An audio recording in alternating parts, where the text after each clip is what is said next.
함께 봉독드릴 하나님의 말씀은 사무엘상 18장 5절입니다.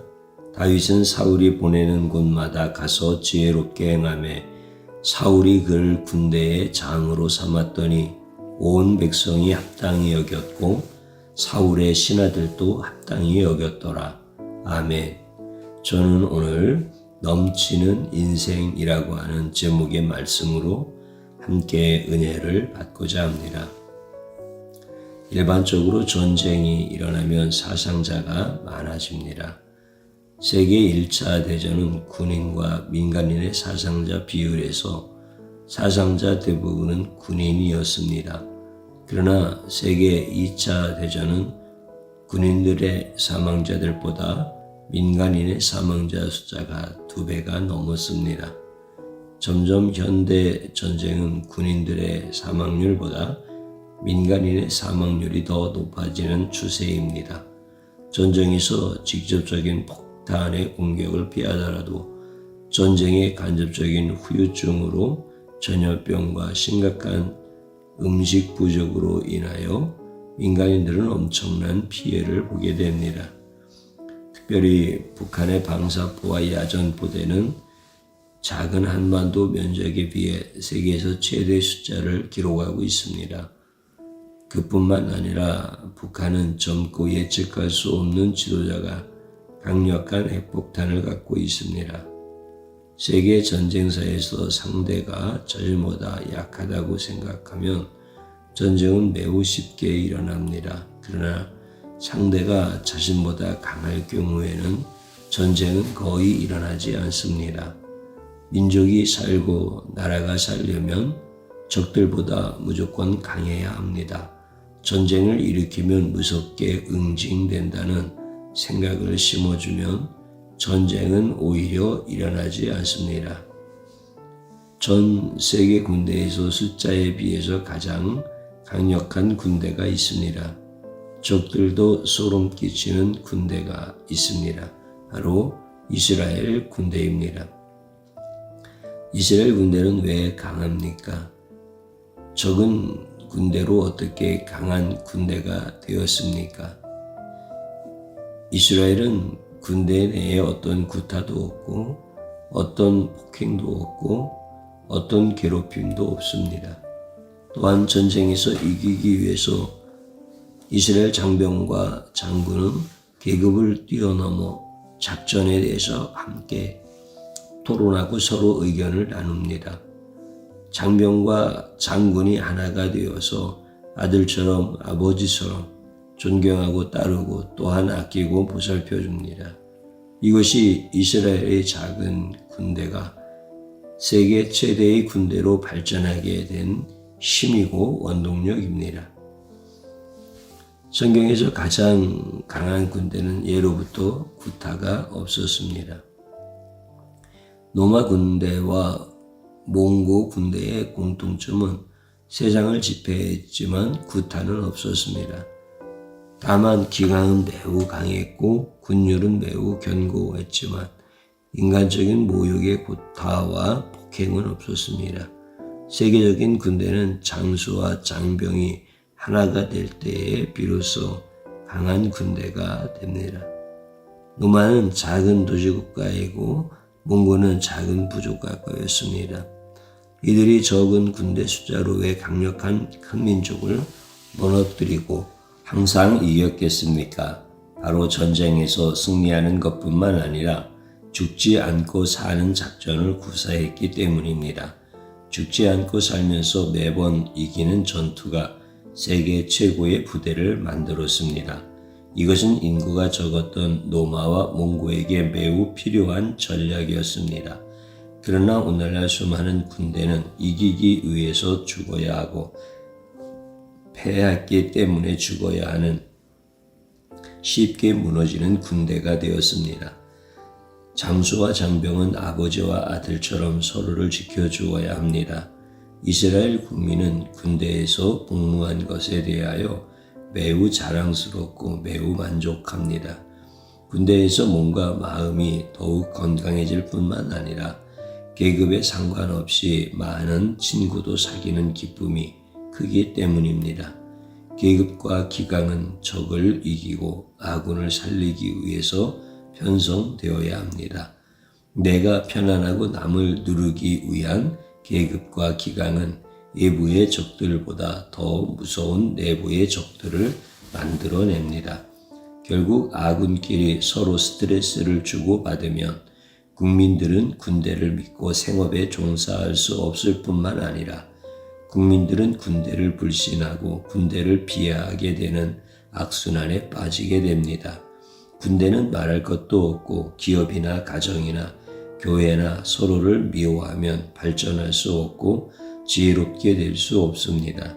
인생은 외부의 적들보다 내부의 적들로 무너지는 경우가 더욱 많다는 사실을 유념해야 합니다. 다윗은 양치는 소년에서 블레셋 최고의 장수였던 골리앗을 단숨에 물리칩니다. 갑자기 해상처럼 나타난 다윗의 용맹함으로 수세에 몰린 이스라엘 군대는 블레셋 군대와 계속되는 전투에서 승기를 잡고 모든 전선에서 이길 수 있었습니다. 사울은 40일 동안 골리앗과 블레셋 군대 때문에 산에 올라가서 아무 대항도 하지 못하다가 다윗의 일격에 천하제일의 장수였던 골리앗을 무찔러서 블레셋 철기 군대를 이기게 됩니다. 사울은 다윗이 블레셋 중앙 주력 군대 대장이던 골리앗을 죽이고 무너뜨렸기 때문에 블레셋 우속 예비부대 그리고 블레셋 측면부대 또한 블레셋 보급부대까지 모두 블레셋 지경으로 쫓아내기 위해서 다윗을 이곳저곳에 전쟁터로 계속 보냅니다. 다윗이 가는 곳마다 지혜롭게 행했다고 성경은 기록하고 있습니다. 전쟁 중에 지혜로웠다는 말은 무엇을 의미하는 것입니까? 어떻게 하는 것이 지혜로운 것입니까? 다윗은 골리앗을 죽인 전쟁의 영웅이지만 아무 계급장이 없었고 사실상 군인도 아니었습니다. 군인이었던 형들에게 음식을 전달하기 위해서 전쟁터로 왔던 양치기 소년이었습니다. 다윗은 아직 나이가 어려서 전쟁터로 끌려나가지 않았던 어린 나이였습니다. 다윗은 전쟁터에 온 민간인 신분이었습니다. 그러나 다윗이 골리앗을 죽이고 블레셋 중앙 주력군을 단숨에 무너뜨리는 결정적인 역할을 담당하자 이스라엘 안에서 그의 이름과 용맹함은 이스라엘 군대에 급격히 퍼집니다. 사울 왕은 다윗에게 먼저 전쟁터로 다윗을 계속 내보내는데 다윗은 가는 전쟁터마다 지혜롭게 행했다고 성경은 기록하고 있습니다. 전쟁에서 지혜로움이란 무엇입니까? 싸움을 회피하는 것도 아니고 전쟁을 무서워하는 것도 아닙니다. 전쟁에서 지혜로움은 바로 승리입니다. 적들을 몰아내는 것이 전쟁터에서의 지혜로움입니다. 다윗에게는 군번도 없고 계급도 없었습니다. 다윗은 모든 전쟁터에서 지혜롭게 승리한 후에 군대의 장 곧 천부장이 됩니다. 어떻게 계급장도 없고 군번도 없는 민간인이자 소년이었던 다윗이 전쟁터에서 잔뼈가 굵은 장수들과 수많은 장병들 사이에서 지혜롭게 행할 수 있었겠습니까? 물맷돌만 있으면 철기군이었던 블레셋이 절절매였단 말입니까? 다윗의 물맷돌이 블레셋 철기군의 칼과 창과 방패보다 더 무서워서 피하고 도망갔단 말입니까? 결국 측면의 블레셋 지원군과 후방의 보급부대까지 다 섬멸하고 돌아온 다윗은 군대의 장이 됩니다. 군대의 장은 그 당시의 천부장을 의미합니다. 장수가 되었다는 뜻입니다. 하루아침에 소년에서 군대의 통술자가 됩니다. 그 당시의 천부장은 국방부 장관 바로 아래입니다. 지금과 비교하면 사단장급이라고 할 수 있습니다. 그 당시에는 군대 편성이 10부장, 30부장, 50부장, 100부장, 그리고 천부장으로 이루어집니다. 그 당시에 천부장보다 더 높은 군대 편성 지휘관은 없었습니다. 천부장은 매우 높은 위치에 있는 장군의 개념입니다. 다윗은 지혜롭고 전쟁터에서 행했기 때문에 사울 왕에게 천부장의 높은 계급을 받습니다. 이것은 절대 낙하산 인사가 아니었습니다. 골리앗을 무너뜨린 후에 여러 전쟁터에서 지혜롭게 행함으로 전군과 전 백성이 매우 합당히 여길 정도였습니다. 다윗이 원래 병법에 능한 자도 아니었기 때문에 군대의 병법으로 지혜롭게 행할 리가 만무합니다. 다윗이 군대를 통솔한 경험이 없기 때문에 군대에서 통솔에 대한 지혜가 있을 리가 만무합니다. 다윗이 블레셋 군대의 특성과 전략을 잘 알고 있었기 때문에 전쟁터에서 블레셋 군대와 대항하면서 지혜롭게 행할 리가 만무합니다. 그렇다면 다윗에게 지혜는 무엇이고 다윗은 전쟁터에서 어떻게 천군의 전폭적인 지지와 심지어 멀리 있는 백성들까지도 지지를 보내는 현상이 발생했을까요? 다윗은 어떻게 블레셋 남은 잔당들을 다 몰아내고 승리로 전쟁을 마무리할 수 있었을까요? 양을 키우면서 병정놀이를 했습니까? 아니면 양을 키우면서 병법을 날마다 익혔습니까? 다윗은 어린 나이에 모든 국민들이 합당하게 여기는 천부장의 자리에 어떻게 올라갔습니까? 하나님께서 태초에 인간을 창조하실 때 다른 짐승들에겐 없지만 오직 인간에게만 하나님의 형상을 담도록 창조하셨습니다. 인간은 하나님의 지혜로운 형상에 따라 지혜라는 하나님의 속성을 다른 피조물보다 더 많이 받습니다. 하나님이 주신 지혜의 정도는 모든 피조물을 다스릴 수 있는 엄청난 지혜입니다. 인간에게 지혜가 들어왔을 때 그 지혜는 모든 피조물을 보살피고 그 지혜는 모든 피조물들을 하여금 더 생육하고 번성하도록 하는 지혜입니다. 모든 피조물들은 인간의 모든 지시에 순복하며 인간의 명령에 따라 마치 군대처럼 일사불란하게 움직입니다. 하나님이 인간에게 주신 지혜는 모든 피조물들을 통솔하고 자세히 보살필 수 있는 지혜였습니다. 모든 피조물들은 아담의 말에 따라 행하면 편안하고 안락하게 살 수 있었습니다. 그러나 인간은 하나님이 주신 지혜로 남들을 보살피고 다른 피조물들을 위해 사용하고 싶지 않았습니다. 그 지혜로 자신을 위해서 마음껏 사용하고 싶은 생각이 은밀하게 들어오면서 결국 타락하게 되었습니다. 인간의 타락은 하나님이 주신 지혜를 자신을 위해서 사용하기 때문에 다른 피조물을 짓밟고 누르면서 자신을 위해서 사는 자가 되었습니다. 인간의 타락은 모든 피조물에게 고통과 아픔과 죽음으로 다가옵니다. 인간의 타락은 멍청한 자의 타락이 아니라 하나님이 주신 지혜로 칼과 창을 만들어서 모든 피조물들을 심심해서 죽이고 자신을 위해서 죽이는데 그 지혜를 사용했습니다. 그뿐만 아니라 같은 인간들에게도 나쁘게 지혜를 사용해서 타인을 위해서 지혜를 사용하는 것이 아니라 자신을 위해서 그 지혜를 사용하는 나쁜 인간이 되었습니다. 이제 타락한 인간으로 말미암아 어떤 짐승보다 사람이 가장 무서운 존재가 된 끔찍한 사이에서 살고 있습니다.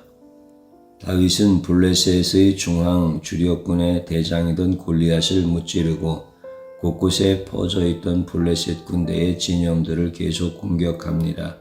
사울은 골리앗을 단숨에 죽인 다윗의 명성을 통해서 이번 전쟁에서 완전히 승리하기를 원했습니다. 그러나 다윗은 아무 계급도 없었고 병법도 알지 못했습니다. 다만 하나님과 하나님의 백성을 모욕하던 골리앗을 무찌르고 이스라엘 백성을 건져내고 싶었습니다. 다윗은 모든 전쟁터로 달려가서 자신의 생명을 돌아보지 않고 공포와 두려움에 사로잡힌 이스라엘 장병들을 맨 앞에 섰습니다. 블레셋 군대를 공격할 때에 다윗은 맨 앞에 당당하게 서서 이스라엘 군대에게 자신을 따라오도록 했고 블레셋을 향하여 담대히 달려갔습니다. 다윗은 전쟁터에서 자신의 생명을 던져서 이스라엘 군대와 백성을 살리기 원하셨습니다. 다윗이 골리앗을 무찌르고 블레셋 군대를 무찌를 때에 어떤 병법을 알아서 지혜로운 것이 아니라 모든 장수들이 장병들 뒤에서 호령하고 있을 때에 다윗은 오직 하나님만 의지하고 맨 앞에서 자신의 온몸으로 블레셋 군대를 무찔렀습니다. 다윗이 단순하게 행동한 것 같고 아무 병법도 모르는 것 같지만 골리앗을 무너뜨린 다윗이 블레셋 군대를 마주하고 있을 때에 하나님은 다윗보다 더 빨리 골리앗을 한 방에 죽인 소문을 앞서 멀리까지 보내서 블레셋 군대의 충천한 사기를 완전히 물처럼 쏟아버리게 만들었고 이스라엘 군대는 그 당시 최고의 장수였던 골리앗을 힘도 제대로 써보지 못하게 단번에 죽였던 다윗으로 인하여 이미 사기가 하늘의 하나님의 손을 굳게 잡고 있었습니다. 다윗이 앞에 섰을 때에 블레셋 군대는 동요했고 이스라엘 군대는 다윗 뒤에서 승전의 노래를 불렀습니다. 마치 대단한 병법을 알고 있는 것처럼 다윗은 행동했습니다. 다윗의 신앙적인 행동은 적들을 향하여 먼저 달려가는 솔선수범의 행동이었습니다. 다윗은 하나님이 주신 힘으로 이스라엘 군대와 백성을 살리고 싶었고 이것은 곧바로 병법을 매우 잘하는 것처럼 보여져서 블레셋 군대는 다윗만 보면 사기가 떨어지고 도망가기에 급급했습니다. 다윗은 마치 모든 병법을 통달한 것처럼 보였습니다. 이런 다윗의 신앙적인 행동은 모든 이스라엘 군대와 민족에게 뻗어나갔고 그가 이스라엘의 천부장이 되었을 때 모두가 합당히 여겼습니다. 예수님은 이 땅에서 모든 인간들의 죄를 제자들에게 떠넘기지 않고 스스로 자신이 다 안고 가셨습니다. 예수님 자신은 백성들을 위해서 대신 죽고자 했기 때문에 그의 삶은 지혜로웠고 그의 사역은 어떤 지혜도 능가하는 지혜로움이 가득 찼습니다. 예수님의 지혜로움은 자신이 살고자 남을 죽이는 것이나 남이 죽는데 방관하는 것이 아니라 예수님의 지혜로움은 자신의 모든 백성의 죄를 짊어지고 대신 죽음에 이르는 지혜로움입니다. 자신의 죽음으로 수많은 영혼을 살리기 원했던 예수님은 가장 지혜로운 분입니다. 예수님으로 인하여 모든 죄인들이 다시 살게 됩니다. 다윗이 천부장으로 지혜롭게 행할 때 모두에게 합당하게 생각한 것처럼 예수님이 구세주로서 자신의 죽음을 통해서 모든 인간들을 살리는 행위는 전 인류에게 가장 지혜로운 삶이고 생애였습니다. 구약의 핵심은 단지 다윗의 무용담을 말하고자 하는 것이 아니라 바로 예수님에 대해서 말하고자 기록된 책인 것을 잊지 말아야 합니다. 예수님은 피조물이 아니기 때문에 자신이 무엇을 해야 하는지, 자신이 어떻게 해야 하는지 모르는 분이 아닙니다. 예수님은 자신이 왜 이 땅에 내려왔는지 가장 정확하게 아는 분이고 예수님은 자신이 어떻게 이 땅에서 사역을 해야 하는지 분명하게 알고 있는 분입니다. 예수님은 자신의 죽음을 통해서 수많은 영혼들을 살리고자 모든 인류의 죄를 짊어지고 대신 죽기를 간절히 원하셨습니다. 예수님 자신이 죽으면 자신을 믿는 모든 자들이 다시 살아날 수 있었기 때문에 예수님은 홀로 이것을 감당하셨습니다. 예수님의 지혜로운 선택과 예수님의 지혜로운 행동은 어떤 인간도 따라할 수 없고 어떤 인간도 대신할 수 없습니다. 예수님의 지혜는 완벽한 지혜가 되는 신적 지혜를 갖고 있습니다. 예수님은 죽어가는 자들을 어떻게 살리는지 정확하게 알고 있었습니다. 알고 있었을 뿐만 아니라 정확하게도 행동할 수 있는 신적 능력에 예수님께 가득했습니다. 예수님의 지혜는 인간의 지혜와 달리 어떤 실수도 없고 어떠한 한계도 없습니다. 예수님의 신적인 지혜는 모든 인간들을 완전하게 살리는 지혜입니다. 예수님의 지혜는 자신을 죽음에 이르게 하는 지혜입니다. 인간의 지혜는 자신이 살고자 하는 지혜이지만 인간의 지혜를 떠나 예수님의 지혜는 자신의 죽음으로 모든 자들을 대신 살리는 가장 완벽한 신적 지혜입니다. 예수님은 이 땅에 있을 때의 지혜로운 행동과 말로 인하여 많은 백성들에게 감탄과 찬사를 받았습니다. 그러나 예수님은 지혜를 갖고 있으면서 다른 사람들처럼 본인이 살고 본인이 잘되고 본인이 영광을 받는 그런 인간적인 지혜가 아니었기 때문에 백성들과 종교 지도자는 도무지 이해할 수가 없었습니다. 그래서 예수님은 지혜로운 자가 아니라 미친 자라고 서슴없이 예수님을 반대했습니다. 예수님을 비하했습니다. 일반적으로 인간의 지혜는 자신이 잘되고 자신이 높아지는 지혜이고 자신이 잘 사는 지혜인데, 오히려 예수님은 자신이 죽음에 이르게 되었고 십자가에 매달리고자 했기 때문에 처음 백성들은 예수님을 지혜롭다고 말했다가 시간이 지날수록 예수님은 가장 지혜가 없는 어리석고 바보 같다고 멍청이라고 책망했습니다.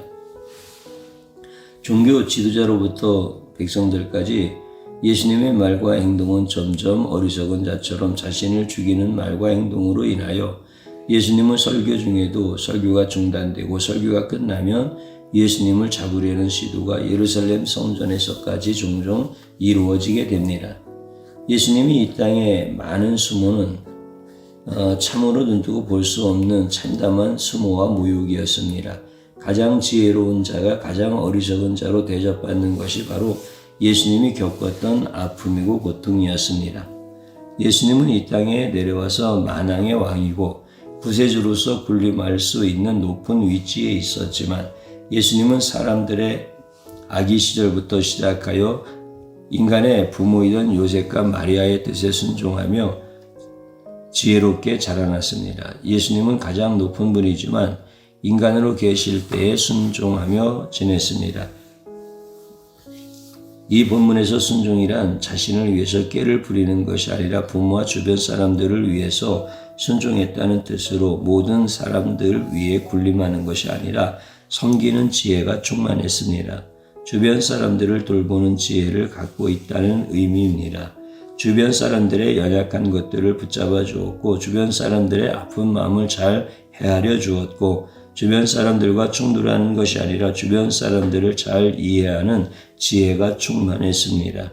그래서 모든 사람들은 자라나는 예수님을 사랑했고 지혜롭다고 칭찬을 했습니다. 예수님이 이 땅에 있을 때 자신의 영광과 자신의 지위를 위해서 지혜를 발휘했다면 어린 시절부터 수많은 공격을 받았고, 사람들은 예수님의 지혜에 대해서 별로 사랑하지 않고 좋아하지 않았을 것이 확실합니다.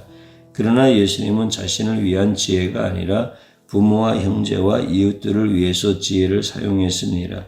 그 지혜는 주변의 모든 자들을 살리고 모든 자들을 위하여 주는 살리는 지혜였습니다. 예수님의 지혜로움은 어린 시절에 모든 사람들로부터 기쁨과 즐거움이 되었습니다. 예수님은 항상 자신을 위하여 살지 않고 모든 자들을 위하여 살았습니다. 어린 시절부터 예수님의 공생애 동안에도 예수님의 지혜는 항상 모든 사람에게 기쁨이 되었고 즐거움이 되었습니다. 세상의 지혜로운 자는 우선 자신을 챙기지만 예수님의 지혜는 항상 주변 사람들을 먼저 챙겨주는 지혜였습니다. 예수님이 이 세상에 계시는 동안에 항상 남들을 생각하는 놀라운 지혜를 갖고 있었습니다. 지혜란 자신이 잘되고 남을 억누르고 남을 핍박하는 것을 지혜라고 하지 않습니다. 지혜란 모든 자들에게 합당한 찬사와 존경을 받을 수 있어야 합니다. 이 세상의 지혜로운 자들은 모든 지혜를 갖고 자신을 위해서 삽니다. 자신이 좀 더 잘되기 위해서, 좀 더 높아지기 위해서, 좀 더 부유하기 위해서 자신의 지혜를 사용합니다. 좋은 대학을 가기 위해서, 좋은 직장을 얻기 위해서 자신의 지혜를 사용합니다. 이것은 자신이 살기 위해서 남을 죽이는 지혜입니다. 이렇게 지혜를 사용하면 누군가 신음하게 되고 누군가 아파하게 되는 자가 반드시 생겨납니다. 직장에서 남을 누르고 직급이 올라가면 주변 사람들은 합당한 찬사를 보내지 않습니다. 군대에서 군기로 남을 억눌러서 자신의 편안하게 생활한다면 아무리 지혜로운 자가 되어도 적군보다 더 위험한 자입니다. 모든 사람들이 영원히 찬사를 보내는 지혜는 자신을 위한 지혜가 아니라 타인을 위한 지혜가 되어야 합니다. 자신을 죽이고 남을 살리는 지혜가 가장 존경받고 모두에게 기감이 되는 가장 큰 지혜입니다. 다윗의 지혜는 위험한 전쟁 때서 맨 앞에서 자신의 몸을 먼저 앞장서는 지혜였습니다. 아군과 민족을 위한 지혜였기 때문에 모든 자들에게 존경과 찬사를 받았습니다. 예수님의 지혜는 자신의 생명을 걸어서 모든 자들을 살리기 위한 지혜였기 때문에 가장 숭고한 지혜가 되었습니다. 자신의 지혜로 남을 억누르고 자신을 살리는 지혜는 가장 독살스러운 지혜이고 가장 나쁜 지혜입니다. 이런 지혜는 하나님께 심판을 받게 됩니다. 지혜란 자신을 죽이고 남을 살리는 지혜가 되어야 합니다. 하나님 아버지께서 인간에게 지혜를 주셨지만 인간은 그 지혜를 받고 자신을 위하여 다른 피조물을 억압하고 착취해서 편안하고 안락한 삶을 살고자 했기 때문에 하나님 아버지는 다른 피조물들을 괴롭히고 착취하지 못하도록 인간에게 주었던 엄청난 지혜를 점점 줄였습니다. 그래서 오늘날 인간들의 지혜로운 것 같지만 어리석은 인간이 되었고 결국 인간이 자신이 어디서 왔는지 인간 자신이 어디로 가는지 인생을 살 때 무엇을 해야 하는지 알지 못하는 어리석은 자가 되고 미련한 자가 되었습니다. 이렇게 인간이 미련할 때 하나님 아버지께서 예수님을 보내주셨습니다. 하나님 아버지가 예수님을 보낼 때에 하나님은 지혜를 주셨을 뿐만 아니라 모든 인간들에게 예수님의 지혜를 나누어줄 수 있는 은혜와 능력을 주셨습니다.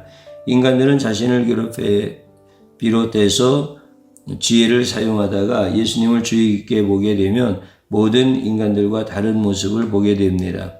하나님 아버지는 이렇게 예수님을 통해서 인간의 지혜가 아니라 예수님의 지혜를 보게 하고 배우게 하기를 원하셨습니다. 만약 은혜로운 하나님 아버지가 예수님을 보내지 않았다면 인간은 영원히 지혜를 갖고 자신을 위해 사용하는 것이 옳은 줄 알고 인생을 살다가 영원히 지옥에 들어가는 가련한 인생이 될 뻔했습니다. 하나님 아버지의 가장 큰 지혜는 예수님을 보내서 인간의 병든 지혜의 관점을 바꾸어 주시고 고쳐주신 은혜입니다. 다윗은 군대를 잘 몰랐고 병법도 잘 몰랐고 인생 경험이 많은 지긋한 나이도 아니었고 아주 젊은 나이에 전쟁터에서 매우 지혜롭게 행하였습니다. 다윗이 지혜로웠던 것은 어떤 병법도 전쟁도 몰랐지만 하나님이 주신 지혜 곧 자신이 죽더라도 이스라엘 군대와 민족을 살리고자 했던 그 지혜가 다윗으로 하여금 전쟁터에서 모든 병법을 능가하는 커다란 원동력이 되었습니다. 다윗은 모든 전선 맨 앞에서 적진을 향해 달렸고 다윗은 모든 전선에서 하나님으로 말미암아 블레셋 군대를 물리칠 수 있다는 확신과 믿음의 지혜를 갖고 싸웠습니다. 한 명의 지혜로운 장수는 100만 군대보다 강합니다. 지혜로운 장수 한 명은 떨고 있는 아군들을 가장 용감한 장병이 되도록 일으켜 세울 뿐만 아니라 지혜로운 한 장수 한 명은 자신감에 차 있는 적군들의 사기를 완전히 물처럼 쏟아지게 할 수 있습니다. 이렇게 했던 자가 바로 지혜로운 다윗이었습니다. 전쟁은 병력과 작전과 무기로 싸우는 것이 아니라 바로 지혜로운 장군과 장병으로 싸웁니다. 지혜로운 다윗은 블레셋 철기군 앞에서 몰맷돌을 갖고 있었지만 골리앗을 비롯해서 블레셋 군대들을 모두 쓰러뜨리는 맹활약을 합니다.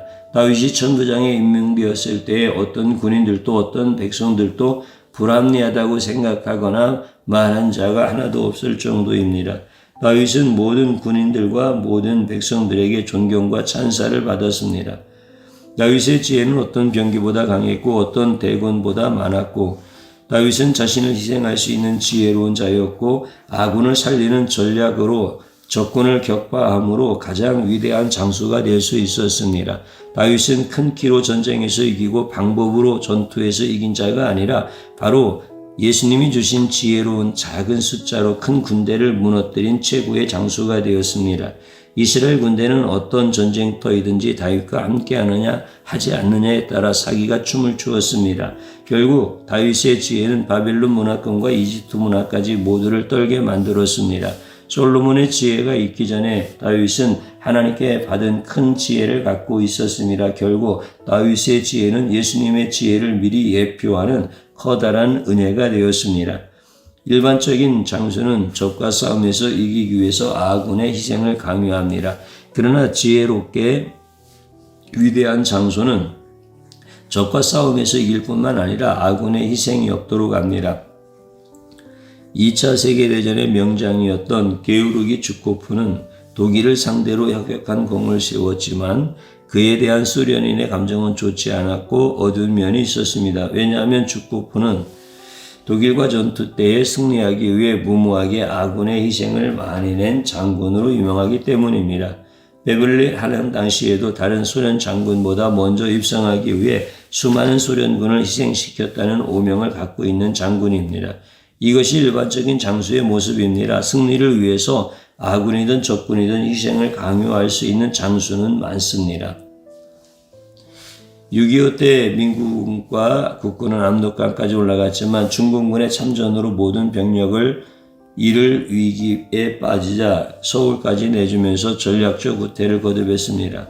승리보다 더 중요한 것은 병력의 생존이었습니다. 이것이 미군에게 배운 생존 전투의 방식이었습니다. 병력이 살아있으면 언제든지 다시 싸울 수 있다는 지혜로운 전투 개념입니다. 미군의 선제 타격 개념은 병력 손실을 최소화하는 전투 개념에서 시작되었습니다. 적에게 얻어맞고 전쟁을 하면 엄청난 병력 손실이 불가피하기 때문입니다. 지혜로운 장수는 장병은 이기면서 죽지 않고 싸우는 전투를 합니다. 예수님은 자신의 목숨을 희생하더라도 이 땅의 모든 자들을 살리기 원하셨습니다. 예수님의 이런 지혜에 대해서 현대들은 너무나 생소합니다. 세상적인 시각에서 이것은 지혜가 아니라 미련함으로도 볼 수 있습니다. 그러나 예수님에게 나오면 예수님은 어떤 인생의 전투에서도 예수님 자신을 희생해서라도 자신을 따르는 모든 자를 지혜롭게 구해줄 수 있는 유일한 분이십니다.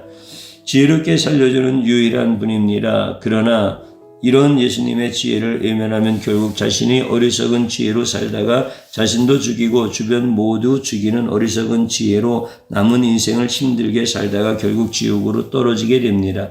예수님의 지혜로 누구든지 나오면 예수님은 끝까지 자신의 지혜로 예수님 자신이 희생하면서 모든 인생에서 승리하도록 예수님의 지혜로 완벽하게 이끌어 주시고 복을 주십니다. 성도란 누구입니까? 성도들도 때때로 세상의 지혜에 유혹되어서 자신이 잘되고 자신이 편안하고자 남들을 서슴없이 비난하는 어리석은 세상의 지혜를 폭포수처럼 쏟아낼 수 있습니다. 남들을 비난하는 그 비난의 지혜의 최종 목표는 상대를 위해서 자신을 죽이는 것이 아니라 상대를 눌러서 자신이 살고자 하는 어리석은 지혜입니다.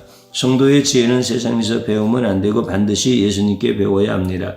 성도라고 해도 세상에 살면서 예수님의 지혜는 모르고 세상의 지혜로 충만한 자들을 어렵지 않게 찾아볼 수 있습니다. 세상의 지혜는 남을 비난하고 남을 누르고 자신이 높아지고 자신이 의로워지고 자신이 편해지는 지혜입니다. 그러나 예수님의 지혜는 남들을 위해서 자신이 힘들어지고 자신이 낮아지고 자신의 대신 짊어지는 것이 바로 예수님의 지혜입니다. 성도의 지혜는 세상에서 배우는 지혜가 아니라 성도의 지혜는 예수님에게서 배우는 지혜입니다.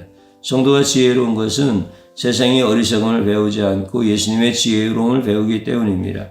성도가 인생의 주행길에서 모든 인생을 다하는 것처럼 인생을 살아가는 것은 예수님의 지혜를 본받아서 자신을 희생하기 때문입니다. 이런 성도의 지혜는 수많은 영혼을 살립니다. 이런 성도의 지혜는 완벽한 인생을 삽니다. 이런 성도는 마치 인생을 여러 번 산 자처럼 아주 지혜로운 인생을 삽니다. 성도의 지혜는 교회에서 남들을 세워주는 지혜로운 자가 되어야 합니다. 교회에서 따스한 말로 위로해주고 교회에서 약한 자들을 위해서 대신 기도해주고 교회에서 상처받은 자들을 위로해주고 싸매주는 자는 바로 예수님의 지혜가 가득한 자이고 충만한 자입니다. 성도의 지혜는 집에서 가족들을 위해 가족의 아픔을 이해하고 가족에게 용기를 갖도록 살려주는 지혜를 가져야 합니다. 그러나 예수님의 지혜로 우리는 하나님이 주시는 그 놀라운 넘치는 인생을 사는 자가 많지 않습니다. 오늘 우리 성도들은 서로 간에 살려주는 지혜로 인하여 서로 행복하고 아름다운 신앙과 삶을 살 수 있기를 주님의 이름으로 축복합니다. 성도의 지혜는 살려주는 지혜이지 죽이는 지혜가 아닙니다.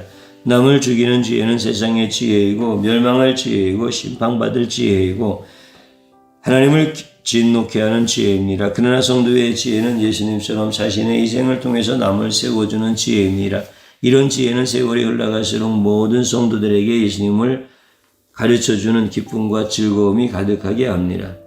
예수님의 지혜를 갖고 신앙생활하는 성도는 예수님이 갖고 있는 지혜를 주시며 세상을 살 때의 모든 어려움에서 예수님의 지혜로 건져주고 세상에서 아픔과 질병이 오더라도 예수님께서 끝까지 돌봐주십니다. 또한 예수님의 지혜로 사는 성도들은 모든 성도들에게 존경과 또 아름다운 칭찬을 받는 인생이 되어집니다. 우리 모두는 인생의 지혜를 원합니다. 인생에서 가장 필요한 것은 어떤 것도 아니고 바로 지혜입니다. 이것은 예수님을 믿든 안 믿든 모든 사람들의 공통점입니다. 지혜가 왜 필요합니까? 지혜가 있으면 남들을 위해서 희생할 필요가 없습니다. 지혜가 있으면 남들보다 더 높은 곳에 올라가고 남들보다 더 편안하게 인생을 살 수 있고 남들보다 말도 더 잘하고 모든 자들을 하여금 자신의 말을 경청하게 하는 쾌감이 충만해집니다. 지혜가 있으면 좋은 대학에서 마음껏 갈 수 있고 지혜가 있으면 돈을 많이 벌 수 있고 지혜가 있으면 번 돈을 뺏기지 않고 재테크에 성공해서 아주 부유하게 살 수 있고 넓은 집과 큰 차를 마음껏 살 수 있기 때문에 예수님은 없어도 지혜는 반드시 있어야 하는 것이 세상 사람들과 성도들의 일치된 생각입니다. 이런 세상적인 지혜로 예수님을 알기 원한다면 우리는 예수님을 모르는 가장 어리석은 자 중에 하나입니다. 예수님의 지혜는 내가 마음껏 누리고 내가 남들보다 더 잘나고 내가 부유하게 되는 지혜가 아닙니다. 세상에서 성공을 위해서 자기에게 지혜가 필요하다면 그 지혜는 근원은 마귀에서부터 시작합니다. 마귀가 주는 지혜는 우리 자신이 잘 되고자 남들을 사정없이 짓밟는 그런 지혜입니다. 이 지혜의 최종 목적지는 지옥입니다. 끊임없는 하나님의 심판과 징벌이 있습니다. 예수님의 지혜는 자신을 죽여서라도 자신이 망가져서라도 모든 자들을 세워주고 살리는 지혜입니다. 이제 우리가 원하는 세상의 지혜를 대적해야 합니다. 세상의 지혜를 멀리하고 버려야 합니다. 내 영혼이 살고 내 인생이 잘 되고자 한다면 예수님의 지혜를 받아들여야 합니다. 예수님의 지혜로 충만한 삶을 살게 되면서 나 자신도 살고 주변도 살고 인생도 복되게 하십니다. 예수님은 우리 모두가 다윗처럼 인생의 전투에서 맨 앞에서 서기를 원하십니다. 다윗처럼 자신을 희생해서 민족을 살리기 원하십니다. 전쟁터 앞에 서 있던 다윗은 인생은 망가지지 않았고 다윗은 몰락하지 않았습니다. 예수님의 지혜로 살면 우리가 우리 자신을 낮추고 우리 자신을 희생해도 우리가 망하지 않고 오히려 예수님의 도우심으로 다윗처럼 천부장이 되고 다윗처럼 모든 인생의 전투에서 다 이기는 자가 되고 다윗처럼 지혜로운 자로 칭송을 받습니다. 우리는 세상의 지혜로 우리 자신을 무장하지 말고 우리는 예수님의 지혜로 우리 자신을 무장해서 우리가 손해보는 것 같은 인생을 살아도 손해보지 않고 오히려 더 잘되는 인생이 되도록 예수님의 지혜가 우리를 쫓아다니면서 잘되게 축복하십니다. 세상에서 가장 어리석은 기독교인들은 세상의 지혜로 살려는 자들입니다. 이런 자들은 예수님이 그 영혼을 구원하고 올바른 길로 인도하기 위해서 수많은 인생의 시련과 아픔을 주어 돌이키게 하였고 회개하게 하셨습니다. 예수님의 지혜를 대항해서 이길 수 없는 자는 세상에 아무도 없습니다. 오히려 올바른 기독교인들은 예수님을 지혜를 받아서 인생을 살 때 자신의 희생하고 남들을 세워주게 되면 인생의 모든 문제를 예수님께서 친히 해결해서 엄청난 복을 주십니다.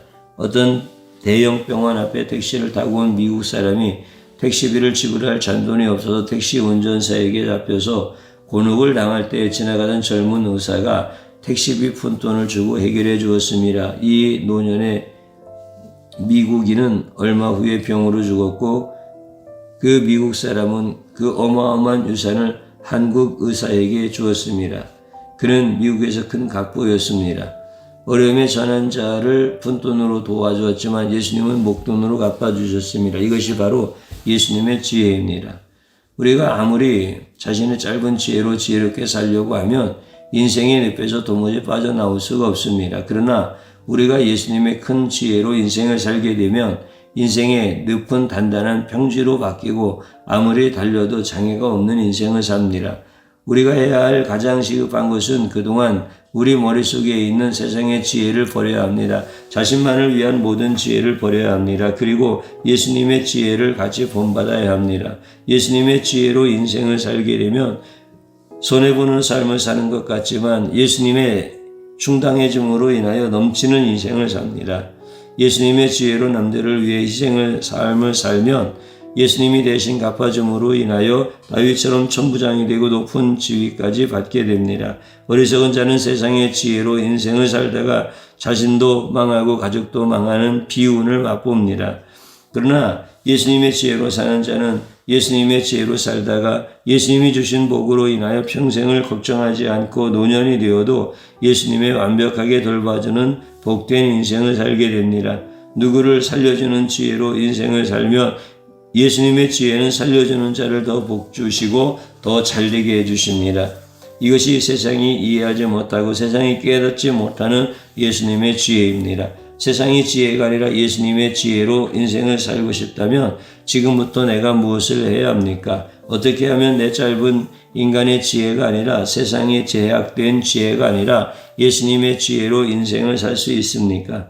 어떻게 하면 예수님의 지혜로운 가장 보람된 가장 멋진 인생을 살 수 있을까요? 예수님의 지혜는 성경에 기록되어 있습니다. 성경의 모든 신구약은 예수님에 대해서 자세히 기록되었다고 성경 여러 번 말씀하고 있습니다. 성경을 읽지 않고 예수님의 지혜를 배울 수 없습니다. 성경에 나타난 예수님의 지혜를 깊이 묵상하고 깊이 실천하면 예수님의 지혜가 아무리 어리석은 자라고 할지라도 예수님의 지혜로운 충만한 인생을 살게 되어집니다. 인생은 IQ와 EQ로 결정되는 것이 아니라 예수님의 지혜를 갖고 인생을 사느냐 마느냐가 가장 중요한 결정입니다. 기업인이든 정치인이든 학자이든 자신의 지혜로운 인생을 살게 되면 결국 가장 어리석은 인생을 살게 점점 망하는 길로 서서히 들어서게 됩니다. 그러나 성경을 깊이 묵상하면서 그 성경 안에서 예수님의 지혜로운 삶과 사역을 발견하면 그것은 진주를 발견한 것과 같고 모든 것은 지혜로운 자가 되는 첫걸음이 되어집니다. 성경을 가까이 하되 신천지처럼 교회를 죽이고 성도를 죽이고 목회자를 죽이는 그런 타락한 시각으로 성경을 읽으면 안 됩니다. 성경을 가까이 하되 예수님의 지혜를 발견하여 예수님을 살고자 한다면 그 사람은 세상에서 가장 지혜로운 자가 될 수 있고 가장 지혜로운 자로 기억될 수 있습니다. 성경을 멀리하면 가장 미련한 인생이 되고 성경을 가까이 하면 예수님을 본받을 뿐만 아니라 예수님께서 친히 자신의 지혜로 지켜주는 복된 인생이 되어집니다. 예수님이 인도하고 예수님이 지켜주면 예수님이 자신의 지혜로 어디를 가야 하는지 인도해 주시고 어디를 가지 말아야 하는지 미리 알려주시기 때문에 주변 사람들에게 지혜로운 자처럼 보이게 됩니다. 우리는 지혜의 근원이신 예수님에 대한 성경을 가장 가까이 해야 합니다. 교회에서 지혜로운 자는 성경에서 예수님을 닮아가는 자입니다. 이런 자는 모두가 합당하게 생각하는 가장 지혜로운 자입니다. 우리 교회는 성경에 나타난 예수님의 지혜로 가장 지혜로운 인생을 사는 가장 지혜로운 자들입니다. 우리 교회는 성경을 날마다 읽어서 날마다 조금씩 예수님의 지혜를 닮아가는 복된 성도들입니다.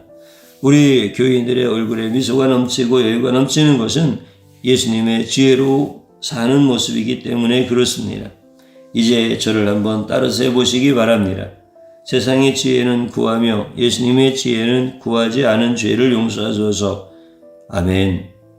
진심으로 회개하십시다. 또 한번 따라서 하십시오. 세상의 지혜를 버리고 예수님의 지혜가 나에게도 충만하게 하소서. 아멘. 세상의 지혜로 자신을 무장하면 자신과 가족이 망하는 불행한 인생을 살고 예수의 지혜로 우리를 무장하면 손해보는 것 같아도 더 잘되는 인생을 산다. 아멘. 주님 한번 부르고 기도합니다. 주여, 오늘 이 시간에 생명의 말씀을 우리에게 주셨습니다. 이제 나의 모든 세상적인 지혜로 무장하고 자신의 정체성이 바로 세상의 지혜를 구하는 것이었고 세상의 지혜로 사는 것이었던 것을 고백하고 회개합니다. 이제는 예수님이 나의 지혜가 되어 주옵소서. 예수님이 내 생명의 근원이 되어 주시고 예수님으로 인하여서 내가 이제는 사는 하나님의 놀라운 축복권 안에 있게 하여 주옵소서. 이제는 지혜로운 자 같으나 모든 것을 다 잃어버리고 지옥에 가는 자가 아니라 미련한 자 같으나 예수님의 지혜를 닮아서 이 땅에서 하나님이 세우시고 복 주시는 은혜가 임하게 하여 주시옵소서. 감사드렸고 예수님의 이름으로 기도드리옵나이다. 아멘.